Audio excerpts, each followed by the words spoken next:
Boa noite, gente. Que bom estarmos juntos. Mais uma aula hoje e a gente está falando sobre bibliologia. E hoje a gente vai falar um pouquinho sobre a geografia. Nós começamos a semana passada. Eu tenho certeza que vai ser uma aula bastante interessante. Bom, a gente vai falar um pouquinho agora sobre os montes na Bíblia. Os montes sempre exerceram um papel muito importante lá na vida da adoração de Israel.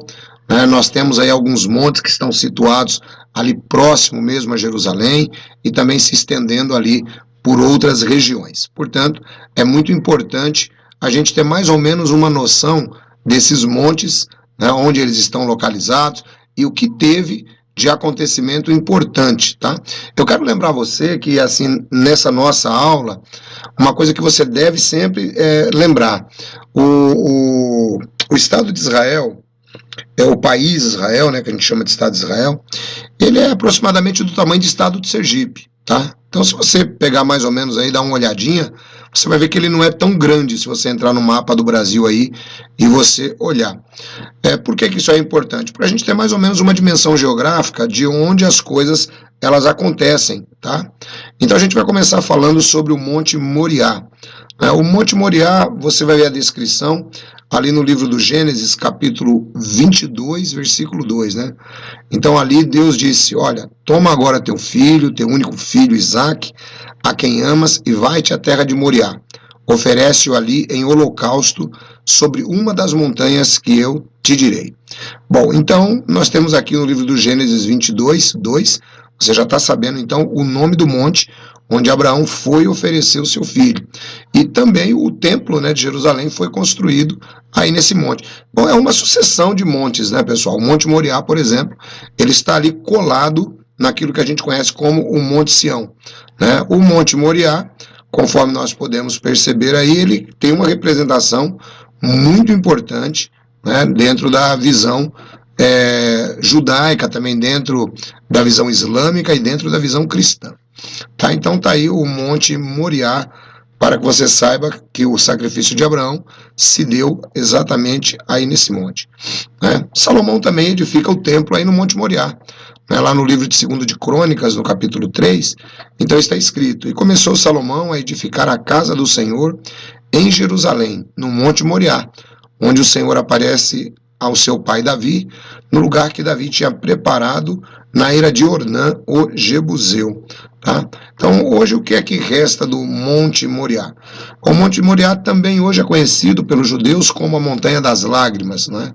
Porque depois da destruição de Jerusalém, em 70 da nossa era, simplesmente restou ali o Muro das Lamentações, que inclusive hoje é visto ali, né, as pessoas utilizam aquele local como um ponto turístico, é um local sagrado, né, para judeus e também para muçulmanos e para os cristãos. A região em si ela é um local sagrado, né, mas o significado mesmo está para os judeus, tá bom? Aí depois nós temos o Monte Sião, que está ali coladinho também, né? O Monte Sião representa algo bastante importante, não só para os judeus, mas como para o próprio Jeová. Por exemplo, lá em Joel, capítulo 3, versículo 17, está escrito assim, ó, e vós sabereis que eu sou o Senhor vosso Deus, que habito em Sião, o monte da minha santidade. Jerusalém será a santidade, estranhos não passarão mais por ela. Isso aqui tem um detalhe muito interessante que eu quero que depois vocês vejam. Vocês vão assistir um filminho aí que eu vou colocar, né? Um filminho que a gente tem a licença para poder colocar para vocês. Eu acho que vai ser muito legal você prestar atenção nesse filmezinho aí no final para você entender também essa expressão. Bom, o Monte Sião, conforme você viu, diz a Bíblia que Deus habita ali. Por quê? Porque ali era onde a Arca da Aliança estava, né? Segundo a Bíblia, Deus habitava ali, né, por conta da Arca da Aliança. Bom, a Arca da Aliança, ela está lá até hoje, né? Apesar de ninguém saber onde exatamente ela está. Tá legal? Inclusive aí no Monte Sião, eu, pela graça de Deus, tive a oportunidade de estar lá. No Monte Sião, inclusive, nós temos lá o túmulo do rei Davi, né? Tá lá o esquife, né, coberto com um pano vermelho, tá o túmulo de Davi, onde o pessoal vai lá, visita, tal, é muito legal. Então nós temos aí o Monte Sião. Aí depois nós temos o Monte Sinai. Muitas vezes a localização do Monte Sinai ela é muito interessante porque o apóstolo Paulo diz que esse monte é um monte na Arábia, né? E aí a gente conhece esse monte ali próximo ao Egito. Claro que quando Paulo fala isso, Paulo está se referindo ao macro da região e não simplesmente à primeira localização que nós conhecemos. Tá? O Monte Sinai é o monte onde Moisés ele viu a sarça queimando, né? Conforme nós vemos aí no livro do Êxodo, capítulo 3, versículo de 2 a 5, que está escrito assim, ó, e apareceu-lhe o anjo do Senhor em uma chama de fogo no meio de uma sarça, e olhou, e eis que a sarça ardia no fogo, e a sarça não se consumia. E Moisés disse, agora me virei para lá, e verei esta grande visão, porque a sarça não se queima. E vendo o Senhor que se virava para ver, bradou Deus a ele no meio da sarça e disse, Moisés, Moisés. Respondeu ele, eis-me aqui.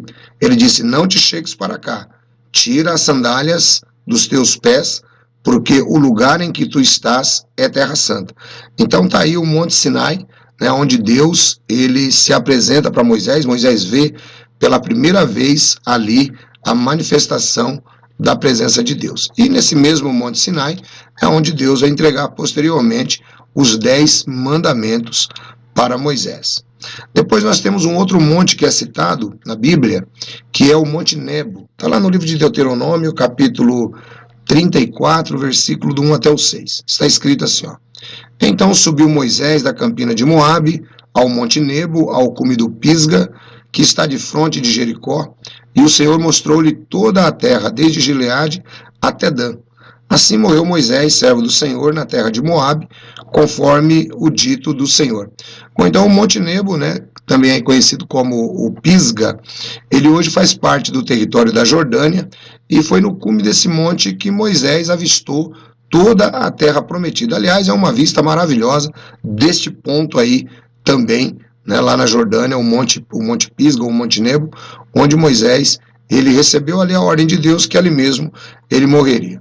Depois nós temos o Monte Carmelo, né, que é citado ali no livro de 1 de Reis, capítulo 18, versículo 19 e 20. Né, olha só o que está escrito lá. Agora, pois, ajunta a mim todo Israel no Monte Carmelo. Bom, esse Monte Carmelo aqui também é um monte que ficou muito conhecido por conta da batalha do profeta Elias contra os profetas de Baal, que é quando morrem 400 profetas de Baal, tá? Também é uma parte bastante elevada, uma vista muito bonita, de lá de cima você vê grande parte ali do Vale de Jezreel, é bastante interessante. Tá? Depois nós temos o Monte das Tentações, né?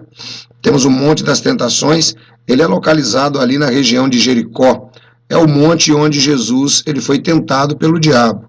Tá? Logo depois do batismo, o batismo está ali no Rio Jordão, né? Então Jesus ele vai, conforme diz a Bíblia, ele é conduzido pelo Espírito até o deserto e ele vai até esse monte. Está lá no livro de Mateus, capítulo 4, versículos de 8 até o 10, né, que diz que novamente transportou o diabo a um monte muito alto e mostrou-lhe todos os reinos do mundo e a glória deles.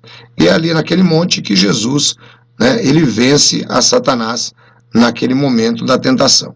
Então tá aí, o monte, conforme nós conhecemos, o Monte da Tentação, ele não tem assim um nome exato, né? Não é citado o nome dele. Então ele ficou conhecido como Monte da Tentação. Legal? Depois nós temos lá o local onde Jesus pregou o Sermão da Montanha, né, que também é conhecido como o Monte das Bem-aventuranças, né, ou da Felicidade, porque é o local onde Jesus pregou. Hoje nós temos lá uma capela católica, né, e ali Jesus ele vai trazer todo o Sermão do Monte, conforme a gente conhece. É uma área muito legal também, muito interessante, pode-se dizer que é um monte, né? É um monte por conta da posição geográfica que se encontra, mas lá em cima tem assim um espaço muito legal, onde você estando lá, você consegue lembrar de Jesus falando e aquele povo todo sentado ali na grama. Né? Tem uma visão muito legal ali da cidade de Tiberíades e também de muitos outros locais, né, onde Jesus Cristo executou o seu ministério. Depois a gente vai ter o Monte Tabor, né? O Monte Tabor, normalmente, ele é considerado como sendo o Monte da Transfiguração. Ele fica na Galileia, tá? E ali é onde Jesus Cristo sobe e tal, Isso de acordo com os especialistas, né, pela localização, porque o nome do monte também não é citado na Bíblia. Então entendemos que é ali no Monte Tabor, por conta da localização, por conta do momento onde Jesus estava, tá? E, inclusive a localização é muito interessante, que está ali na Galileia, bem pertinho, né, ali no epicentro do ministério de Jesus.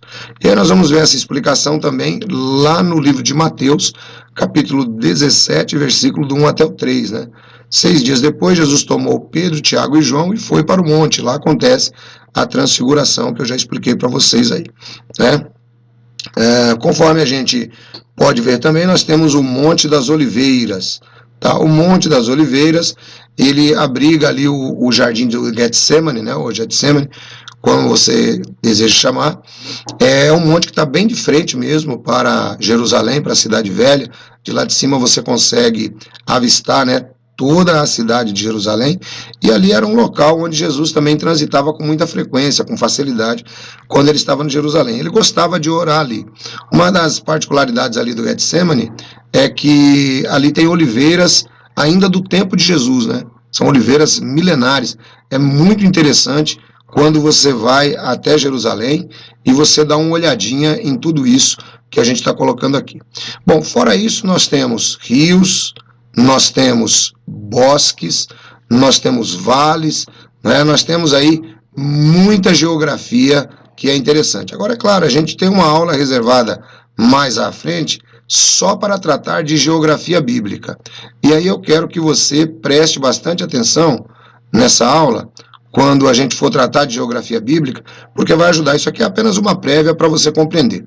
Agora eu quero que você veja comigo esse videozinho. É um vídeo de 3 minutos e pouco, mas se concentra legal nele para você entender por que Jerusalém, né? Inclusive você vai perceber também a questão, né, que se desenvolve entre o rei do sul e o rei do norte, embora ele não cite, tá? Embora ele não cite aí no vídeo, mas você vai entender também a luta daquelas potências ali ao redor de Israel, que é exatamente o que caracterizava o rei do sul e o rei do norte. É muito legal. É um videozinho que eu gostaria que vocês assistissem. Eu vou sair aqui e vou colocar ele para você. Depois eu volto e a gente comenta mais um pouco sobre ele, tá legal? Então vamos lá. Vamos dar uma olhadinha no vídeo, que é muito interessante. Há uma geografia bíblica, bem como uma história bíblica que devemos ter em mente quando a lemos. De fato, há apenas 2 mapas que precisamos. O mapa do Oriente Médio inteiro e um mapa da Terra Prometida no Oriente Médio. O nome comum dado à região do Oriente Médio é o Crescente Fértil. E o que ele faz é ligar 2 rios enormes de cada lado. O Rio Nilo e os 2 rios, Tigre e Eufrates. Então estes vales são muito férteis. O delta do Nilo e o Tigre e Eufrates, que era chamado de Mesopotâmia, que significa o meio dos rios. Essas 2 áreas férteis eram centros de poder do mundo antigo. Eram os poderes orientais e ocidentais mundiais. Então, o Antigo Testamento inteiro se trata de uma luta entre essas 2 potências mundiais. Entre o Egito e os diferentes impérios que surgiram aqui, principalmente a Síria e Babilônia. E no meio disso, a Terra Prometida. Observe que o deserto árabe está aqui e o Saara fica ali. Então, quando essas potências se atacavam ou tentavam se sobrepujar, elas tinham que passar por este pedaço de terra aqui. Todo o tráfego era direcionado por esta faixa costeira, o que significa que aqui é a esquina do mundo. A estrada da Europa desce pela costa, atravessa a planície de Esdrelon pelo Vale do Jordão e passa para o outro lado, até a Arábia.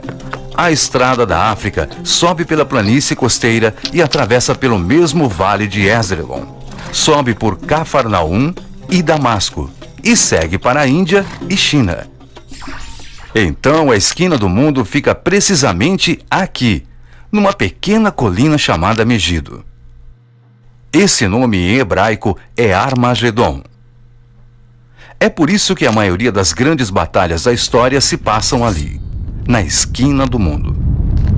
Perto daquela esquina, há o vilarejo de Nazaré.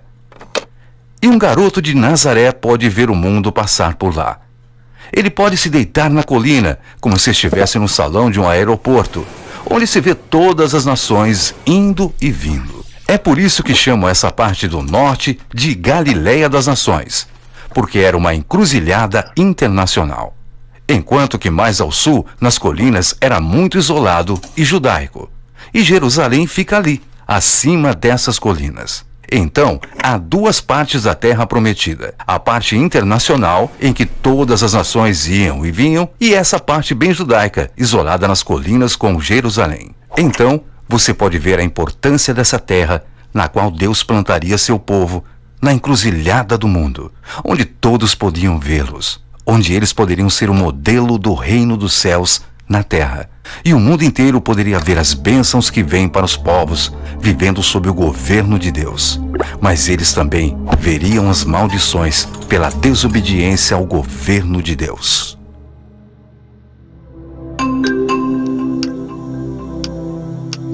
Tá aí que legal, então você percebeu o porquê, né, de Israel estar localizado onde está, tá? Você pôde perceber que interessante, né, essa historinha que ele contou aí pra gente, né, acerca de Israel, acerca da sua localização e acerca ali do rei do sul e do rei do norte, você viu, né?